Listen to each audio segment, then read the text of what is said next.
Welcome to the Indivisa Show, sponsored by e.l.f. Cosmetics, home to the #1 primer in America, the Power Grip Primer. Whether you're crushing it on the field or tackling the daily grind, Power Grip Primer has your back, keeping your look flawless all day long. Grab yours for just $10 at elfcosmetics.com. We had NWSL's 2022 Goalkeeper of the Year, Kailen Sheridan, on the Indivisa Show. Not only is Kailen one of the most respected goalkeepers in the NWSL, but she's also made a name for herself internationally, winning a gold medal with Team Canada in Tokyo's 2020 Olympic Games. We talked to Kailen about her Olympic debut and stepping into Canada's #1 goalkeeper role, her perfect Tim Hortons coffee order, and her early career as a forward. All right, so before we get into anything remotely serious, because I know this is already starting so serious, what is your perfect coffee order? Say you're at, Tim Hortons or something. Wow. I know. Start off strong. I know. I had to. Okay, what are you getting? It's different everywhere I go because Timmy's would be like a coffee with milk and sugar. You just got to keep it classic. But if I was going to like a coffee shop, I'd get like a nice latte or something. In San Diego, is there Tim Hortons? No. No. Oh. I've had to live without Tim Hortons for a while, honestly. I feel like San Diego's known for their coffee, though. Yeah, there's like great coffee shops. I can't really complain. It's more like a nostalgia thing at this point. You're like, I just want simple milk and sugar. I want like the crappiest coffee in a cardboard cup. And like the giant cups that they have at Tim Hortons. Yeah. Oh my God. What is the best cup of coffee you have ever gotten? Best cup of coffee I've ever gotten? Yep. Wow, spot. I'm on it. You're like Tim Hortons. Yeah, Timmy's all day, every day. I don't know. There's some really good spots out here. Like, and it's not just about the coffee, but like you can go to like a beach coffee shop and then just do your pregame walk on the beach with your coffee. Like, can't really beat that. No, I mean, that does not happen in New York. I'm like drinking my coffee and getting like kicked in the shins on my morning walk. Getting home dead. Yeah, literally. Now, on a serious note, your career started at the age of 15. How did you first get into the Canadian youth national team system? Honestly, it was kind of an accident. I was just at a tournament and one of the coaches was there and brought me into the provincial program just to start training, just like at a random tournament. They were like, hey, can you come into the provincial program next week? And I was like, absolutely.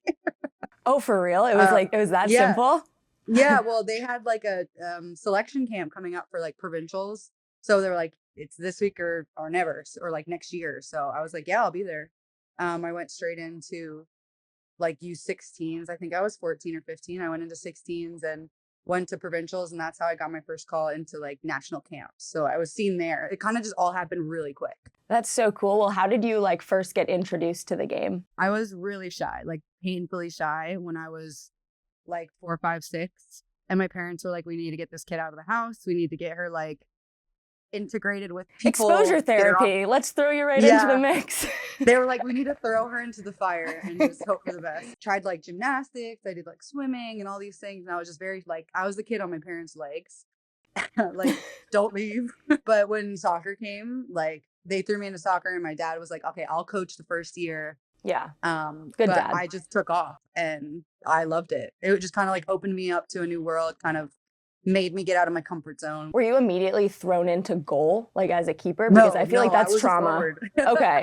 Is it traumatizing? It is traumatizing. Like everyone lines up and shoots on you at once as a kid. So yeah, no.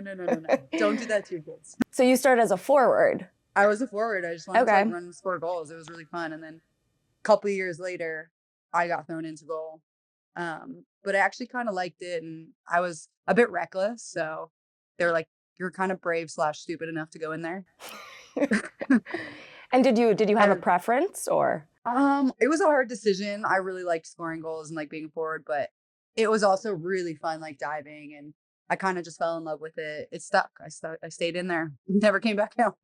Who influenced you to continue, playing in goal and like sticking it through all those years? I mean, my dad definitely was a major factor in it because I think him and like a coach saw there was potential there, like, and I was really enjoying it and he could see that. And he was like, well, if you want to really do this, we can really get into it. And he kind of opened my eyes to like the whole soccer world. And he didn't really know anything about it either. He was into like triathlons and stuff. So like not like He's like I a would say sport like a with a regular ball. sport, like a normal sport. Yeah. So he learned too, and he made it possible for me. And then I fell in love with the national team and Erin McLeod and Karina LeBlanc, and I was like, damn, they are amazing, and I want to be them. And what was it like, you know, officially representing your country at the Olympics?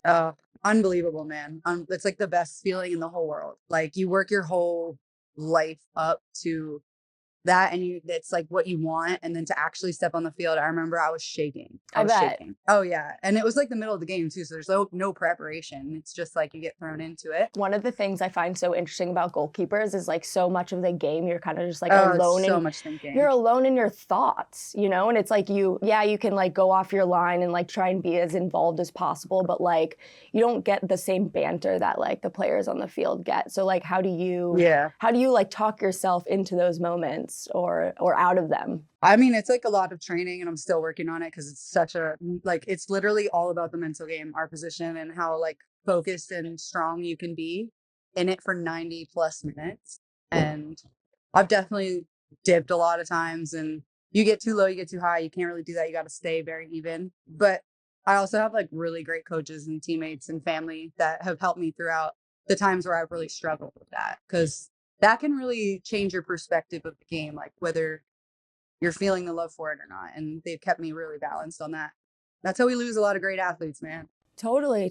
I mean, and I know like you have an interest and you studied psychology at Clemson, and so I'm sure like the mental part of the game is of interest to you. What is like the best advice you ever got regarding just sort of like the mental side of being a keeper or playing professionally? That's a tough one. There's so many different like pieces of advice people try and give you, and like you try different things. It's like a complete trial and error process through your whole career. Everybody's so different, so something that works for one person, it's not going to work for me, you know. My brain's just wired differently, and I definitely like dove into it with a lot of different people, a lot of different mental coaches, and like I said, you got to just try everything. I think when it comes down to me, for what works for me the most is remembering there's so much more outside of it. I get into this place where I get so caught up in that one moment that it's all or nothing, do or die, and that can be a dangerous place to live in. And I've had to just kind of bring myself out of that a little bit, and create those moments outside of the game where I find that kind of like intensity and joy, and just euphoria that you get playing goalkeeper. Like it's a hard thing to replicate, but if you can find it outside, it really does help. And that's when you turn to the perfect coffee order. And that's you're when like, you hit up Tim's real quick and you'll be good to go. Yeah, you're like, now I'm ready to rock. So goalkeeper unions, right? People talk about it all the time, just sort of like the way that you communicate with other keepers. What goes on in that environment? Like what, I mean, I don't even know if I want to know. It's a weird place. Yeah, I mean, I'm sure. Goalkeepers are weird creatures, man. We're all weird in our own way, but I have been like so lucky to play and train with some amazing people that have kind of helped me see what a great environment is and what I want to continue to build in whatever environments I'm in. And like you've seen, everybody's been through environments they don't want to recreate or be in. And so I think I've been lucky to be able to see that and kind of build my own from that. I also think that whether I was with Canada or here in San Diego, I've been really blessed to have like incredible people like within the goalkeeper union that we've had, where we can kind of challenge each other, but in a competitive way, but not in a malicious way, just like help each other grow. And that's always been like our biggest motto in both sides is like, how can I make you better so I can be better? Like I'm being selfish by helping you. And like, that's the biggest thing that we want to do. And I think throughout the years, I've kind of developed really good relationships with a lot of goalkeepers within the NWSL and like within the international game, where we've created little training environments outside of season so that we can continue to do that. And like you sharpen iron with iron, right? Like you need to continue to push each other, but you have to get past that mental thing of like, that's my enemy and I don't want to help them. Like you got to be okay with helping them and know that it's going to make you better in return. Yeah, the 1 and the 2 thing is so interesting with keepers. It's tough. Because it's like tough. there's only one that plays in the game, but essentially like, and one thing I always found super like just weird about the position in general is like practice, like a good goalkeeper in practice isn't necessarily a good goalkeeper in a game, and a good goalkeeper in a game could be absolutely garbage in practice. Because it's just like, it's just all about sort of like that environment that you're in. Yeah. So It's just decision making, like in the moment. And like you can't, as much as we try so hard to recreate decision making, like ultimately you can't create the exact situation every time. So it is crazy. And 1 and 2, like the relationship, it can be great or it can be horrible. And have you had both? Yes. Yeah, I'm sure. Yeah. I'm sure. I've probably been both to somebody else as well, you know, like it's a really hard thing to do. And like, you're constantly getting your mind twisted by people and by yourself and questioning everything. When you're in goal, like, would you rather have a super high, you know, high intensity game where you're just having like, you're having to stop like 50 shots within like the first half? Or would you rather just have sort of like a game where you're like not super involved and you're just kind of like laid back? Oh man, personally, I'll be as much involved as I can be. Keep me engaged and like. So you want to involved. you want to stop shots all day. I want to just be. It's less thinking. It's less thinking. The more you're just like, because I think the more you do less, there's going to be a big moment. It's just I know. There's always like 1 or 2 moments and it's like a breakaway and then it's just like, you've been snoozing. Just waiting for the one. And so I'd rather be doing things the whole time. And then if that one does come, I'm ready. Let's continue. It's just we're on a roll. Whenever you get a shutout, we know that now your wife, right, likes to say, you're sleeping in clean sheets tonight. So for this game, we're going to blind rank types of sheets. So I'm gonna say a type of sheet and you have to place it 1 through 5. You're not gonna know what's coming next. Okay. Okay, are you ready? Yep. This is really important. Okay, so you just got a clean sheet. You're sleeping in clean sheets tonight. Linen sheets. 3. Silk sheets. 2. Flannel sheets. 5. Feels hot. Feels hot. Damn, I don't need to be so hot. hot. That feels really hot. I just got really warm saying that. Bamboo sheets. Ooh, that sounds nice. They're probably light. Let's go. Ooh, what could be last? Let's go with 1. Okay. And cotton sheet. Yeah. All right, 4. I felt good about that. Okay, and now for some rapid fire because as a keeper, you have very quick instincts, or you have to react quickly. So who is one person you have never played with that you would love to have on your team? Marta. What song is stuck in your head right now?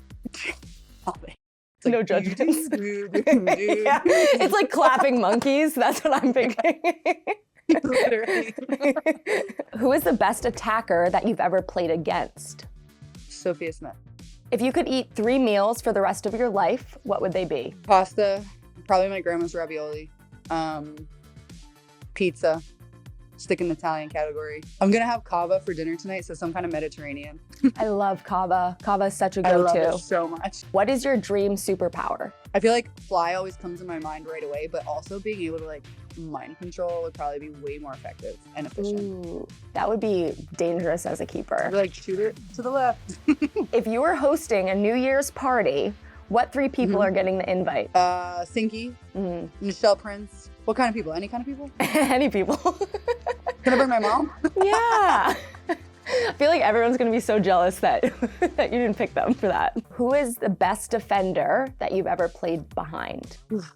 I feel like I have Keisha Buchanan and Naomi Girma they're right neck and neck, but I played with Keisha for longer, so I just feel like I know. Okay, would you trade your gold medal for an NWSL championship? No. The ability to read minds of everyone on the pitch? For the rest of my life?